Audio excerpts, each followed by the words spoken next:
ನಮಸ್ಕಾರ ಎಲ್ರಿಗೂ. ನಾನು ನವ್ಯ ಅಜಿತ್ ಫ್ಯಾಷನ್ ಹೌಸಿಂದ.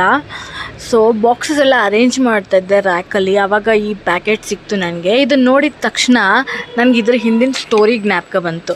ಇದು ಆ್ಯಕ್ಚುಲಿ ಒಂದು ಕಸ್ಟಮರು ಅವ್ರ ಕಸಿನ್ಗೆ ವೀಡಿಯೋ ಕಾಲ್ ಮಾಡಿ ಡ್ರೆಸ್ಸಸ್ ಎಲ್ಲ ತೋರಿಸ್ತಾಯಿದ್ರು. ನಾನು ನಮ್ಮದೆಲ್ಲ ಕಲೆಕ್ಷನ್ಸು ತುಂಬ ಪ್ರೀತಿಯಿಂದ ತೋರಿಸ್ದೆ.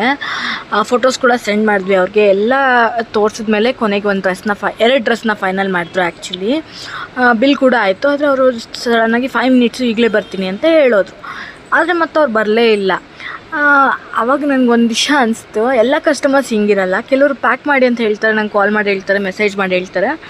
ಬಟ್ 1 ವೀಕ್ ಆದಮೇಲೂ ಕೂಡ ಅವ್ರು ಬಂದು ಅವ್ರ ಡ್ರೆಸ್ ಸೆಲೆಕ್ಟ್ ಮಾಡಿರೋದನ್ನು ತೊಗೊಂಡು ಹೋಗ್ತಾರೆ. ಅಂಥ ಕಸ್ಟಮರ್ಸ್ ಮೇಲೆ ನಂಗೆ ತುಂಬ ನಂಬಿಕೆ ಇದೆ ಮತ್ತು ಗೌರವನೂ ಇದೆ.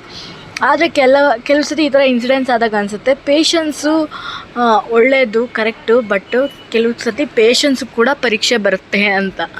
ಆದರೆ ಮುಂದಿನ ದಿನ ನಾವೇನು ಮಾಡ್ತೀವಿ, ನೆಕ್ಸ್ಟ್ ಡೇ ಅದೇ ನಂಬಿಕೆಯಿಂದ ಶಾಪ್ ಓಪನ್ ಮಾಡ್ತೀವಿ. ಅದೇ ನಗುವಿಂದನೇ, ಆ ಸ್ಮೈಲಿಂದನೇ ಪ್ರತಿ ಕಸ್ಟಮರ್ನ ಕೂಡ ವೆಲ್ಕಮ್ ಮಾಡ್ತೀವಿ.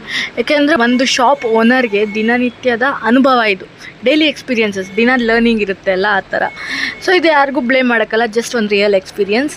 Thank you so much.